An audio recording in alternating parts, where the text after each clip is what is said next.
खाली आप माने मन की बात करते हैं, आपकी मन की बात सुना जाए, लेकिन आप किसी के मन की बात नहीं सुन सकते। प्रधानमंत्री से मेरा यही निवेदन है कि आप भी हम लोग के मन की बात सुना कीजिए कम से कम।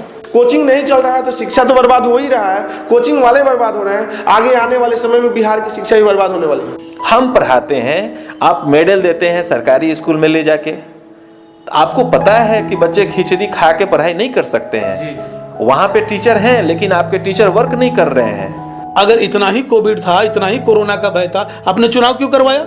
बिल्कुल बात चुनाव में लाखों लोग थे। यह प्रतीत होता है कि आपको शिक्षा से कोई मतलब नहीं है, विकास से कोई मतलब नहीं है, लोगों को शिक्षित बनने नहीं देना चाहते हैं, आप विकसित बनने नहीं देना चाहते हैं। आप चाहते हैं कि लोग भेड़ बकरी हो जाए। तो अगर कोई शिक्षा का दुश्मन है तो वह सरकार है, कोई विद्यार्थी का दुश्मन है तो वह सरकार है, कोई विकास का दुश्मन है तो वह सरकार है। कि सरकार को जहाँ से राजस्व की प्राप्ति हो सकती है, जहाँ जहाँ से सरकार को राजस्व आता है, रेवेन्यू आता है, वो तमाम संस्थान सरकारें ने खोल दी है। लेकिन जहाँ से उसको राजस्व नहीं मिलता है वो सब संस्थान अभी तक बंद है। दरअसल है क्या कि गवर्नमेंट के लिस्ट में एजुकेशन हमेशा लास्ट रहा है, तो हम टीचर्स यूनाइट नहीं हैं, इसलिए शायद वोट बैंक का हिस्सा भी नहीं है, और नहीं है तो गवर्नमेंट हमको बिल्कुल नज़रअंदाज कर रही है। चीज़ें हैं, बदली हैं, नो डाउट। कुछ छोटे एंटरप्रेन्योर्स जो मेरी तरह रहे होंगे उनके लिए बहुत सारी प्रॉब्लम्स हैं, हमारे लिए भी बहुत सारी प्रॉब्लम्स हैं, बहुत सारे चैलेंजेस हैं। सिविल सोसाइटी में अडॉप्ट करना एक चैलेंज है।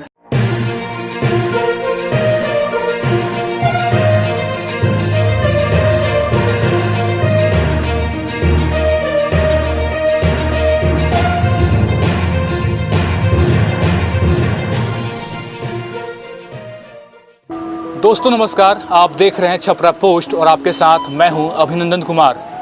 देश में लॉकडाउन के बाद जहां कंडीशन नॉर्मल हुए, वहीं बड़े बड़े होटल्स, सिनेमा हॉल्स और बड़े बड़े मॉल्स खोल दिए गए, लेकिन स्कूल और कोचिंग पे सरकार के कोई बड़े निर्देश अभी तक नहीं आए हैं। इसी क्रम में हमने बात की है छपरा के कुछ बड़े स्कूल और कोचिंग संस्थानों के निर्देशकों से। चलिए सुनाते हैं उनसे की हुई ये खास बातचीत। देखिए, सबसे पहली बात अगर देखी जाए तो सबसे ज़्यादा अगर देश प्रगति में और देश के लिए अगर सरकार सोचती है तो शिक्षा को सबसे पहले उठाना चाहिए। और हर आदमी विकास की बात करता है, शिक्षा की बात करता है, लेकिन अभी का जो फिलहाल का जो सिचुएशन है इसमें शिक्षा को सबसे ज़्यादा डाउन किया गया है। हाँ, कोचिंग की अगर बात की जाए, अगर देखा जाए तो बैकबोन जो होता है हमारे देश का शिक्षा का अगर बात किया जाए तो बैकबोन कोचिंग संस्थान है। अभी अगर आप स्कूल की बात कीजिएगा, सरकारी स्कूल की, क्योंकि सरकारी हॉस्पिटल, सरकारी स्कूल की बात की जाती है, सबसे पहले उसी को फर्स्ट माना जाता है, फिर सेकेंडरी हम लोग एक्स्ट्रा में आते हैं। तो सरकारी स्कूल देखिए तो सारे सरकारी स्कूल में अगर देखा जाए तो अभी लगन का सीजन, सब में बाराती टिक रहा है। तो सरकारी सिस्टम जो है शिक्षा के मामले में पूरी तरह से खत्म है। और इसी समय उनकी इज्जत बचाने के लिए, सरकारी सिस्टम की इज्जत बचाने के लिए हम लोग प्राइवेट सेक्टर वाले हैं तो उसको भी दबाया जा रहा है, उसको भी बंद किया जा रहा है। यहाँ से मतलब निचले स्तर से ऊपरी स्तर तक शिक्षा पूरी तरह से बर्बाद होता जा रहा है। और अगर कोचिंग वालों की बात कीजिएगा, उनके आर्थिक स्थिति की बात कीजिएगा, निश्चित रूप से मैं गेटवे की बात करूं, अपने इंस्टीट्यूट की बात करूं तो यहाँ पर मेरा बिजली बिल केवल लॉकडाउन में 18,000 रुपये का आया है, जिसमें कोई चला नहीं है, कुछ पूरी तरह से बंद है। तो 18,000 रुपये केवल बिजली बिल है और रेंट तो 2 लाख से ज़्यादा का है। और ये सब बाकी जा रहा है, सबका बाकी जा रहा है, केवल मेरा ही नहीं जा रहा है। ये पूरी तरह से आधे से अधिक लोग कोचिंग संस्थान बंद करके चले गए हैं। हम लोग तो हैं कि मान लीजिए कि थोड़ा मेन में आते हैं, मुख्य में आते हैं तो हम लोग अरे हुए हैं, मैनेज कर भी रहे हैं, कैसे भी सरवाइव कर रहे हैं, लेकिन सरवाइव करना मुश्किल है। सच्चाई यही है कि मुश्किल है। कोचिंग नहीं चल रहा है तो शिक्षा तो बर्बाद हो ही रहा है, कोचिंग वाले बर्बाद हो रहे हैं, आगे आने वाले समय में बिहार की शिक्षा भी बर्बाद होने वाली है। देखिए, सरकार को मेरी तरफ से यही अपील रहेगी, सबसे पहले लोकल ट्रेन हैं उसको शुरू कराया जाए। अगर कोरोना पर आप अटैक करते हैं और कोरोना की बात करते हैं, मैं सबसे पहले स्पष्टली बोलूंगा कि बिहार सरकार और पूरा प्रशासन, शासन ये कोरोना का ढोंग न रचे। कोरोना का ढोंग ही है। इलेक्शन हुआ, अब हर मार्केट में हर जगह भीड़ है, सिनेमा हॉल्स खुल गए हैं, और लोकल ट्रेन क्यों नहीं खुल रहा है? लोकल ट्रेन आप खोलिए, आप बस में देखिए, उसका अल्टरनेट बस आता है, बस में कोच के पूरा भीड़ जा रहा है, पूरा खचाखच भीड़ हो रहा है, उसमें कोरोना नहीं हो रहा है, और ट्रेन में कोरोना हो जाएगा। ट्रेन, लोकल ट्रेन चालू कराना सबसे मस्ट है। जिन बच्चों को आना होगा आएंगे और पढ़ेंगे और हम लोग पढ़ाएंगे। सोशल डिस्टेंसिंग की बात है तो हम लोग पढ़े लिखे लोग हैं, निश्चित रूप से हम लोग को पता है कितने दूर पर बैठाना है, मास्क लगा के बैठाना है, सैनिटाइजर का यूज कराएंगे। ये जो गद्दे जो रोडों पर घूम रहे हैं वो लोग कुछ नहीं कर रहे हैं, उनसे तो अच्छा हम लोग जरूर करेंगे और पढ़ाएंगे। और हम लोग क्राइम नहीं कर रहे हैं, हम लोग अच्छा काम कर रहे हैं और हम लोग बच्चों को भविष्य को बना रहे हैं। तो ये बेहतर काम है और हम लोग को करने देना चाहिए था। ये मेरा पुरजोर डिमांड है सरकार से। सरकार ये बहाना कर रही है कि अभी भी कोरोना बढ़ रही है। अगर कोरोना बढ़ रही है तो फिर मॉल खोलने का क्या मतलब, बाजार खोलने का क्या मतलब? बड़े होटल्स खुल गए हैं। बड़े बड़े होटल्स खुल गए हैं और स्कूल अगर बंद है तो बच्चों को घर में होना चाहिए।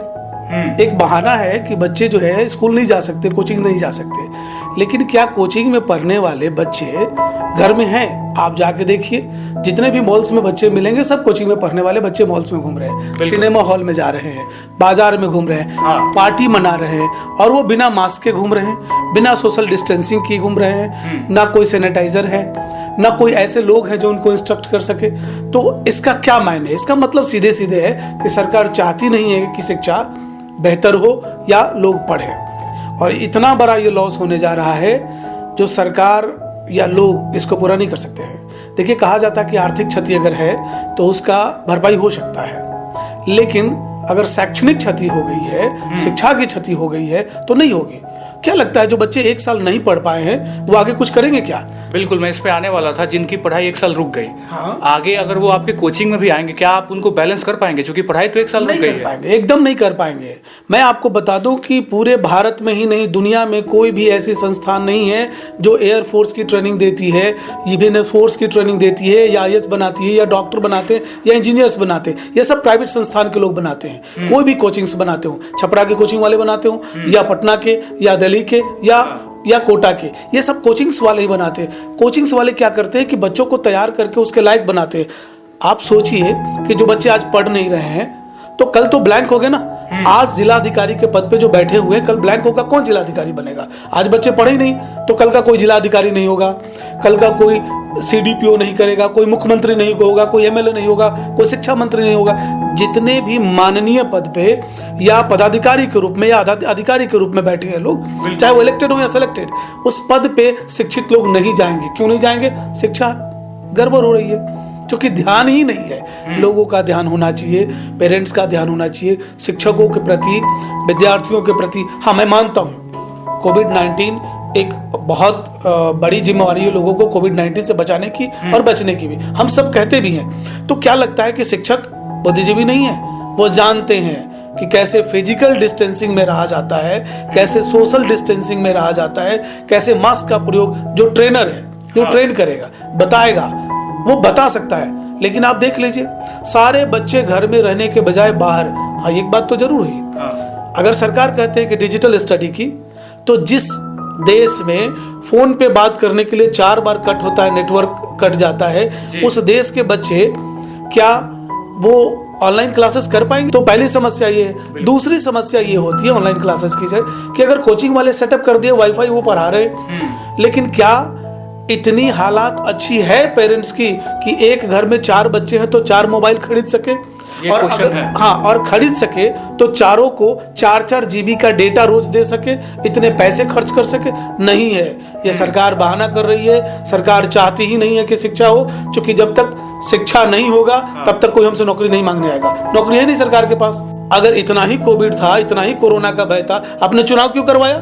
बिल्कुल, बात चुनाव में लाखों लोग थे। यह प्रतीत होता है कि आपको शिक्षा से कोई मतलब नहीं है, विकास से कोई मतलब नहीं है, लोगों को शिक्षित बनने नहीं देना चाहते हैं, आप विकसित बनने नहीं देना चाहते हैं। आप चाहते हैं कि लोग भेड़ बकरी हो जाए। तो अगर कोई शिक्षा का दुश्मन है तो वह सरकार है, कोई विद्यार्थी का दुश्मन है तो वह सरकार है, कोई विकास का दुश्मन है तो वह सरकार है। सरकार को यह सोचना पड़ेगा कि हमारे बच्चे अगर मॉल में खेल रहे हैं तो बेहतर है कि उनको स्कूल में भेजे, कोचिंग में भेजे, स्कूल और कोचिंग में जाके पढ़े, ताकि बच्चे अच्छा कर सकते हैं।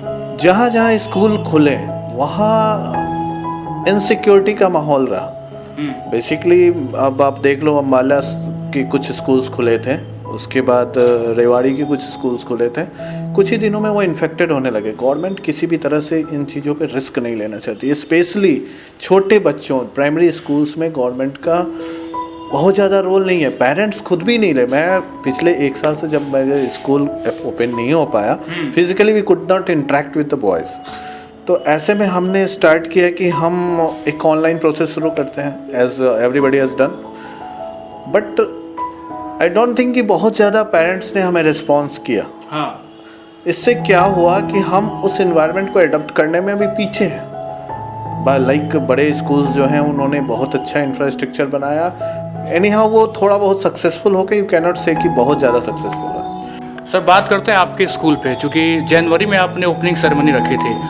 एनी बेसेंट मिलिट्री एकेडमी एक मुझे लगता है नए थॉट प्रोसेस के साथ आया था छपरा में, एंड आपने ओपनिंग सेरेमनी जनवरी में रखी, मार्च में देश में लॉकडाउन। आप इस पूरी परिस्थिति को कैसे देख रहे हैं, कैसे फील किया आपने? एक्चुअली यार, in civil life it was my first experience to being adopted in a business class. मैं यहाँ आया एक अच्छे थॉट प्रोसेस से आया था, और मैं एक नई चीज़ इस शहर को देना चाहता था। चीज़ें हैं, बदली हैं, नो डाउट। कुछ छोटे इंटरप्रेन्योर्स जो मेरी तरह रहे होंगे उनके लिए बहुत सारी प्रॉब्लम्स हैं, हमारे लिए भी बहुत सारी प्रॉब्लम्स हैं, बहुत सारे चैलेंजेस हैं। सिविल सोसाइटी में अडॉप्ट करना एक चैलेंज है, बट ये इसका ये मतलब नहीं है कि हम काम को रोक देंगे। हम वो चीज़ें देंगे, और चाहे गवर्नमेंट सपोर्ट करे या ना करे, चीज़ें तो होंगी ही। आप एक पॉजिटिव माइंडसेट लेके चलें तो I think it will be very give you a strength to do all your dreams to successful in a life। मतलब मेरे कहने का पूरा मतलब ये है कि गवर्नमेंट एक जरिया है हमारे सक्सेस का। हम डिसअपॉइंट नहीं होना है हमें, हम चलते रहेंगे। सर गार्जियंस के कॉल आते होंगे आपके पास, कब स्कूल खुलेंगे, क्या कुछ होंगे, बच्चे भी आपसे बात करते होंगे, कैसे मोटिवेट कर पा रहे हैं आप उनको? बेसिकली जब जून के महीने, जुलाई के महीने, अगस्त के महीने तक तो ये कंटिन्यू था। अब वो लोग भी बिल्कुल शांत हो गए हैं, गवर्नमेंट रेगुलेशंस वो भी देख रहे हैं, तो अभी मेरे को बहुत कुछ नहीं कहना पड़ता, क्योंकि सब लोग इंटरेस्टेड नहीं हैं ऑनलाइन क्लासेस के लिए, इसलिए हम वो भी बहुत अच्छा नहीं कर पा रहे हैं, और जो पेरेंट्स इंटरेस्टेड हैं हम उनको दे भी रहे हैं। देखिए, जो ये पेंडेमिक आया, गवर्नमेंट का अपना एक पक्ष था। गवर्नमेंट का ये पक्ष था कि अगर स्कूल खुल जाएंगे या एजुकेशनल इंस्टीट्यूशंस खुल जाएंगे, कोचिंग इंस्टीट्यूट्स खुल जाएंगे, तो कोरोना पहले से ज़्यादा थ्रेशोल्ड के साथ वो फैलेगा, क्योंकि कोचिंग इंस्टीट्यूशंस में भीड़ होती है, स्कूल्स में भीड़ होती है। ये अपने आप में थ्योरी गलत नहीं है, लेकिन इसके हिसाब से अगर कोविड को रोकना चाहते हैं आप, तो फिर होटल्स भी नहीं खोलने चाहिए, सिनेमा हॉल्स भी नहीं खोलने चाहिए, बसों में भी सोशल डिस्टेंसिंग के साथ लोगों को चलना चाहिए, मार्केट प्लेसेस में मास्क का यूज़ करना चाहिए, होटल्स भी बिल्कुल बंद ही रहने चाहिए। लेकिन देखा ये गया कि ये सारी चीज़ें खुल गई। बिल्कुल। इसका मतलब अब गवर्नमेंट ये समझती है कि सोशल डिस्टेंसिंग नहीं भी रहे तब भी कोरोना नहीं फैलेगा। बसों में ठूस कर भी आप जाएंगे तब भी कोरोना नहीं फैलेगा, और सिनेमा भी देखेंगे तब भी कोरोना नहीं फैलेगा। लेकिन अब मुझे ये समझ में नहीं आता कि जब आप फेयर्स में जाएंगे, रैलियां करेंगे, इलेक्शन करवाएंगे, बसों में जाएंगे विदाउट सोशल डिस्टेंसिंग, होटल्स में आप खाना खाएंगे तो कोरोना नहीं फैलेगा, तो फिर स्कूल्स में बच्चों के आने से या कोचिंग इंस्टीट्यूशंस में बच्चों के आने से कोरोना कैसे फैलेगा? दरअसल है क्या कि गवर्नमेंट के लिस्ट में एजुकेशन हमेशा लास्ट रहा है, तो वो एजुकेशन जो है ना वो हम लोगों के लिस्ट में है, वो हम लोगों के लिस्ट में नहीं है। ऑलमोस्ट आप कंट्री में देखें तो 5 लाख स्कूल्स हैं और लगभग 2 करोड़ टीचर्स हैं जो घरों पे थे, उनके घरों का चूल्हा नहीं जलता था।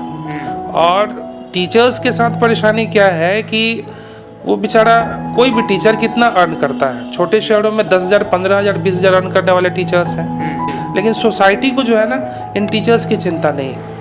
होना ये चाहिए था कि टीचर्स के लिए गवर्नमेंट को एक फंड अलाउ करना चाहिए था, ये भी नहीं हुआ। और इसका कारण एक ये भी है कि टीचर्स हम यूनाइट नहीं हैं।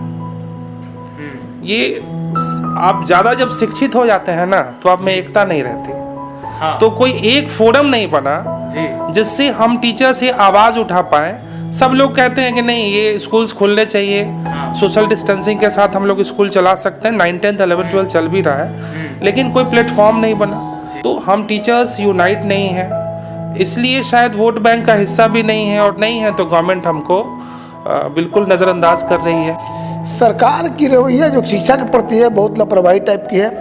ये तो समझ में आता है कि 1 से लेकर 6 तक अगर को बंद करती है तो समझ में आता है बच्चे ना समझ हैं, लेकिन 10th के बाद बच्चे समझदार हैं, और सरकार जितना चूँकि प्रोफेसर लोग को पैसा दे रही है, सबको पैसा दे रही है, उनसे वर्क नहीं ले रही है, बच्चा पढ़ नहीं रहा है, खाली एग्जाम दे रही है। इस सिस्टम को समझ में नहीं आ रही है कि सरकार की क्या सिस्टम है। पता नहीं, हमको समझ में नहीं आया कि सिनेमा हॉल खुल गया, वहाँ 3 घंटा बैठ के आदमी सिनेमा देख सकता है, लेकिन कि संस्था में 2 घंटा बैठ के पढ़ नहीं सकता है। कि सरकार की शिक्षा के प्रति जो लापरवाही है ये हमको समझ में नहीं आ रहा है। बाकी सब कुछ खुल गया, ट्रेन के क्या असुविधा है, ट्रेन का भी असुविधा बनाया जा रहा है, लेकिन सिस्टम समझ में नहीं आ रहा है कि परिवहन बस खुल गई, लेकिन ट्रेन भी नहीं खुली जा रही है। बच्चे आ नहीं पा रहे हैं, बच्चे पढ़ नहीं रहे हैं, उनकी मैंने खाली एग्जाम किस आधार पर लिया जा रहा है समझ में नहीं आ रही इनकी सिस्टम को।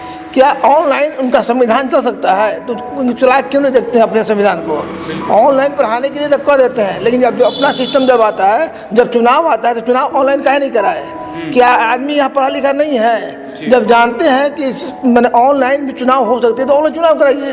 तो आप सब जगह सब कुछ खोल चुके हैं, लेकिन शिक्षा के प्रति इतना लापरवाही है कि पब्लिक या बच्चे समझ में रहे, टीचर समझ नहीं है, टीचर खाने के लिए मर रहे हैं। आप कह रहे हैं कि सेल्फ डिपेंड हो गया, सेल्फ डिपेंड जो हुआ है उस पर प्रति आप एकदम लापरवाह हैं। वो एक बहुत बड़ा क्षेत्र, एजुकेशन बहुत बड़ा क्षेत्र होता है, उसको बैठा के पंगु बना के आप रखे हुए हैं। उसका आप आज तक सोचने के लिए नहीं गए हैं कि वह आदमी टीचर जो खा रहा है, क्योंकि हम जानते हैं कि टीचर में भी 10% टीचर पैसे वाला है, लेकिन 90% टीचर ऐसा है जो मतलब माउथ टू माउथ है।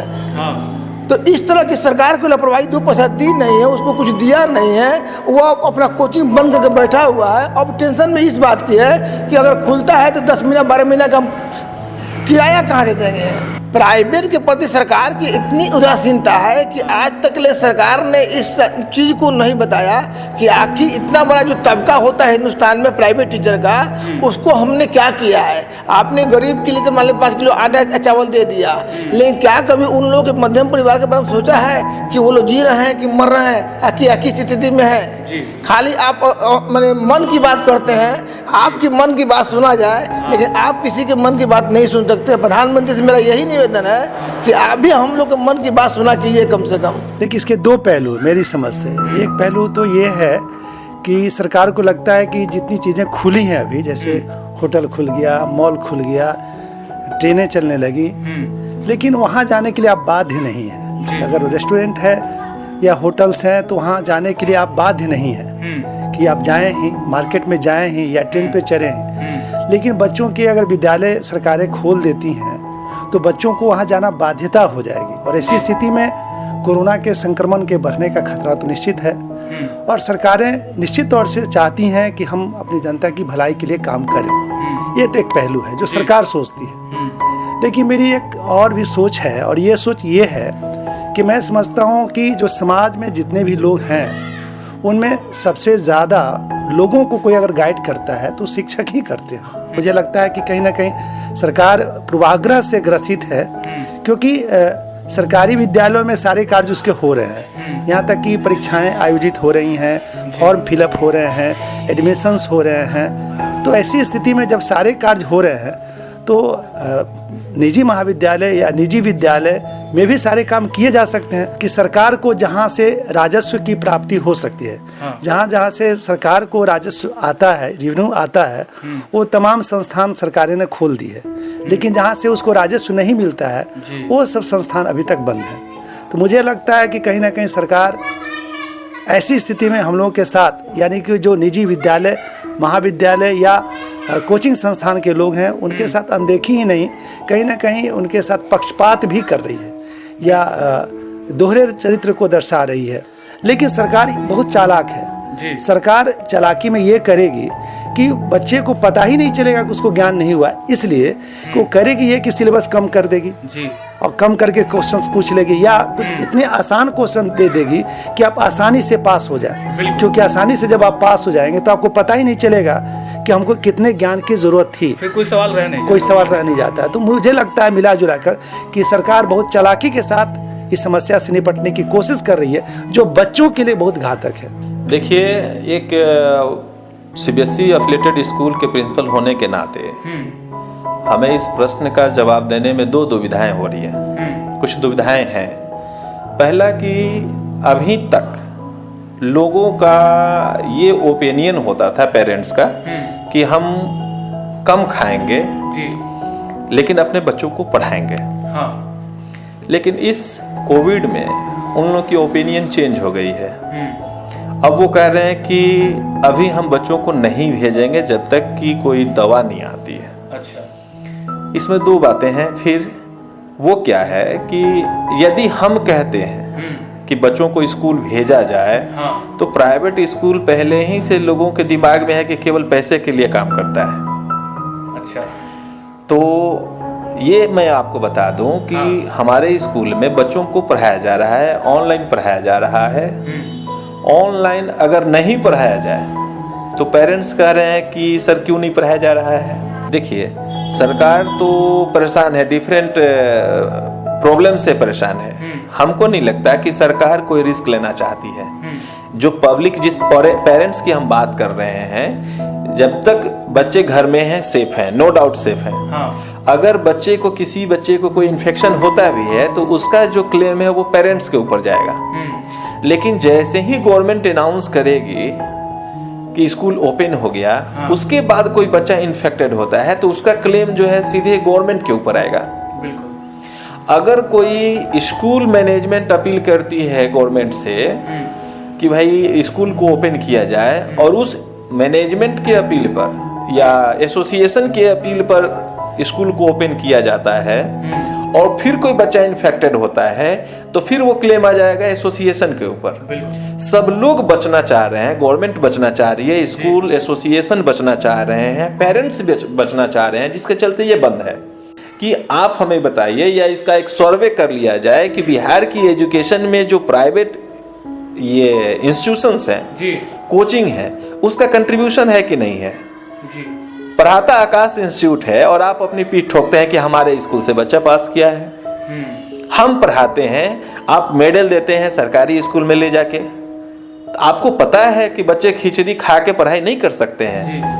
वहाँ पे टीचर हैं लेकिन आपके टीचर वर्क नहीं कर रहे हैं। कि अगर वैक्सीन अवेलेबल हो जा रहे हैं तो जितना जल्द हो, कोविड वॉरियर्स के साथ साथ हमारे जो छोटे बच्चे हैं, नौनिहाल हैं, 1 to 8 हैं, उनको पहले वैक्सीन दिया जाए और उसके बाद स्कूल ओपन किया जाए।